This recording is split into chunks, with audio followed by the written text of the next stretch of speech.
கண்ணியத்துக்குரியவர்களே, யோசித்து பாருங்கள். மரணத்துடைய இறுதி முடிவு சொல்லப்பட்டதற்கு பிறகு கூட, சொர்க்கம் கிடைக்கும் என்ற நற்செய்தி வந்ததற்கு பிறகு கூட நன்மையில் அவர்களுக்கு இருந்த ஆர்வத்தை பாருங்கள். அல்லாஹ்வுடைய பொருத்தத்தை அவர்கள் அடைவதற்கு தங்களுடைய வாழ்க்கையை அர்ப்பணித்த முறையை பாருங்கள். எமக்கெல்லாம் என்ன நற்செய்தி இருக்கிறது? எமக்கெல்லாம் என்ன உறுதி இருக்கிறது? எமக்கெல்லாம் எந்த நிலையில் மரணம் வரும், மரணம் அடைந்தால் எங்கே செல்லுவோம் என்ற ஏதாவது வாக்குறுதி இருக்கிறதா? ஏதாவது நற்செய்தி இருக்கிறதா? ஏதாவது நன்மைகளுக்கு வாக்களிக்கப்பட்டிருக்கிறோமா? ஏதாவது சொர்க்கத்திற்கு வாக்களிக்கப்பட்டு கொண்டிருக்கிறோமா? ஆனால் நம்முடைய நிலைமை என்ன? எம்முடைய வாழ்வு எப்படி இருக்கிறது? எம்முடைய நேரங்கள் எப்படி களைகிறது? எம்முடைய வாழ்க்கையில் நாம் செய்யக்கூடிய அமல்களுக்கு பின்னால் நாம் வைக்கக்கூடிய நம்பிக்கை என்ன? அல்லாஹு அக்பர்.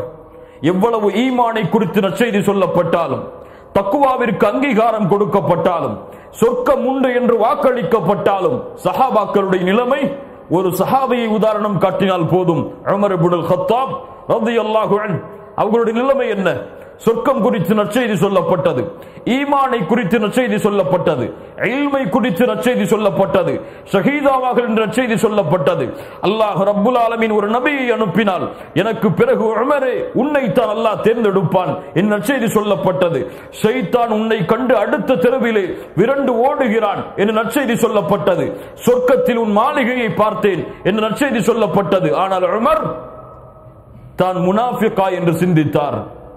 மரணத்துடைய நேரத்தில் கூட அல்லாஹ் எனக்கு இரக்கம் காட்டவில்லை என்றால் நானும் என் தாயும் நாசமாகி விடுவோம் என்று பிரார்த்தனை செய்தார். எங்கே நம்முடைய வாழ்வில் கவலை? எங்கே நம்முடைய வாழ்வில் ஒரு பயம்? எங்கே நம்முடைய வாழ்வில் ஒரு அச்சம்? இன்று மரணமானால் என் நிலைமை என்ன? என் ரப்பை சந்திப்பதற்கு நான் தயாரா?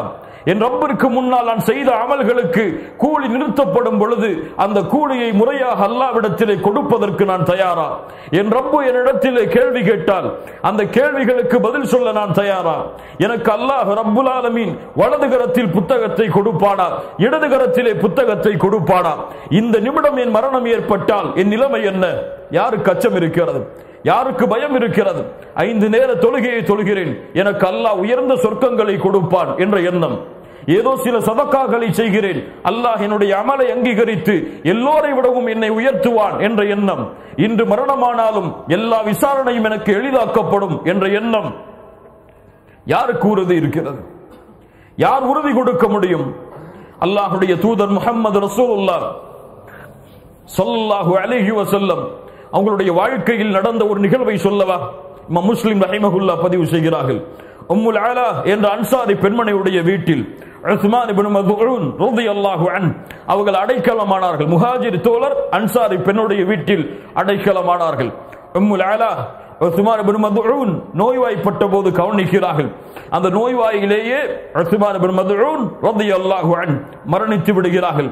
அல்லாஹ்வுடைய தூதர் முஹம்மது ரசூலுல்லாஹ் ஸல்லல்லாஹு அலைஹி வஸல்லம் உஸ்மான் இப்னு மத்ஊன் இறந்ததற்கு பிறகு அந்த வீட்டிற்கு வருகிறார்கள். வீட்டில் அல்லாஹ்வுடைய தூதர் முஹம்மது ரசூலுல்லாஹ் ஸல்லல்லாஹு அலைஹி வஸல்லம் அவர்கள் வந்தவுடன் உம்முல் அலா சொன்னார்கள், ரஹ்மத்துல்லாஹி அலைக அபஸ் ஸாயிப் ஃபஷஹாததி அலைக லகத் அக்ரமக்கல்லாஹ். அல்லாஹ் ரப்புல் ஆலமீன் உனக்கு அருள் செய்யட்டும் அபு ஸாயிபே, உஸ்மான் இப்னு மத்ஊனே, என் சாட்சி உனக்கு இருக்கிறது, அல்லாஹ் உன்னை கண்ணியப்படுத்துவான். என்ன இருக்கிறது இது? சஹாபி அவருடைய மரணத்தில் அல்லாஹ்வுடைய தூதர் உஸ்மான் இப்னு மத்ஊன் அவருடைய ஜனாசாவை பார்த்து அல்லாஹ்வுடைய தூதர் அவருடைய முகத்திற்கு முன்னால் சென்று அழுகிறார்கள். அல்லாஹ்வுடைய தூதருடைய கண்ணீரால் அவருடைய முகப்பகுதி எல்லாம் நனைகிறது.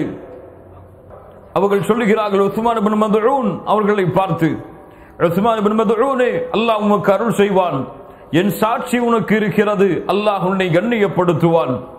அல்லாஹ்வுடைய தூதர் முஹம்மது ரசூலுல்லாஹ் ஸல்லல்லாஹு அலைஹி வஸல்லம் உம்முல் அலா இந்த வார்த்தையை சொன்னவுடன் கேட்டார்கள், வமா யுத்ரீகி அன்னல்லாஹ கத் அக்ரமஹ், அல்லாஹ் அவரை கண்ணியப்படுத்துவான் என்று உனக்கு தெரியுமா உம்முல் அலாவே? உனக்கு எப்படி தெரியும் அல்லாஹ் அவரை கண்ணியப்படுத்துவான் என்று? உம்முல் அலா அஞ்சி நடுங்கினார்கள். அல்லாஹ்வுடைய தூதரே, என்னுடைய தாய் என்னுடைய தந்தை உங்களுக்கு அர்ப்பணமாகட்டும், எனக்கு தெரியாது, அல்லாஹ்விற்கும் அல்லாஹ்வுடைய தூதருக்கும் தான் தெரியும். அல்லாஹ்வுடைய தூதர் முஹம்மது ரசூலுல்லாஹ் ஸல்லல்லாஹு அலைஹி வஸல்லம் சொன்னார்கள், அல்லாஹ் நியமித்தபடி அவருக்கு மரணம் வந்து விட்டது, நான் ஆதரவு வைக்கிறேன், அவர் நல்ல மரணத்தை அடைந்திருப்பார் என்று. வல்லாஹி மா அத்ரி வ அன ரசூலுல்லாஹ் மா யுஃஅலு பி வலா பிக்கும். அல்லாஹ்வின் மீது சத்தியமிட்டு சொல்கிறேன், நான் அல்லாஹ்வுடைய தூதர், எனக்கு அல்லாஹ்வின் தீர்ப்பு எப்படி அமையும், உங்களுக்கு அல்லாஹ்வின் தீர்ப்பு எப்படி அமையும் என்று எனக்கு தெரியாது. அல்லாஹு அக்பர். அல்லாஹ்வுடைய தூதராக எனக்கு தெரியாது என் நிலைமை எப்படி ஆகும் என்று. அல்லாஹ்வுடைய தூதர் உங்களுக்கு சொல்ல முடியாது உங்களுடைய நிலைமை எப்படி ஆகும் என்று.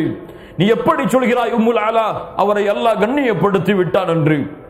ஒவ்வொருவரும் நெஞ்சை கை வைத்து கேளுங்கள், எம்மை நாம் அல்லாஹ்வின் பார்வையில் கண்ணியவான்களாக கருதவில்லையா? எம்மை அல்லாஹ்வின் பார்வையில் நான் மூமின்களாக எம்மை கருதவில்லையா? அல்லாஹ்வின் பார்வையில் மிகப்பெரிய இறையச்சமுடையவராக எம்மை கருதவில்லையா? எம்முடைய பார்வையில், அல்லாஹ்வுடைய பார்வையில் நாம் ஏதோ மிகப்பெரிய அழைப்பு பணியில் உயர்ந்த கட்டத்தை அடைந்து விட்டோம் என்று நாம் கருதவில்லையா? ஆனால் சஹாபாக்கள் தன்னை பயந்தார்கள், தன்னை அஞ்சினார்கள். ஒவ்வொரு நிமிடமும் ஈமானை பயந்தார்கள், ஒவ்வொரு நிமிடமும் அல்லாஹ்வுடைய அச்சத்தை பயந்தார்கள், ஒவ்வொரு நிமிடமும் மரணத்தை பயந்தார்கள். தன் மரணத்துடைய இறுதி நேரம் எப்படி அமையும் என்பதை ஒவ்வொரு சஹாபியும் அஞ்சி நடுங்கிக் கொண்டிருந்தார்.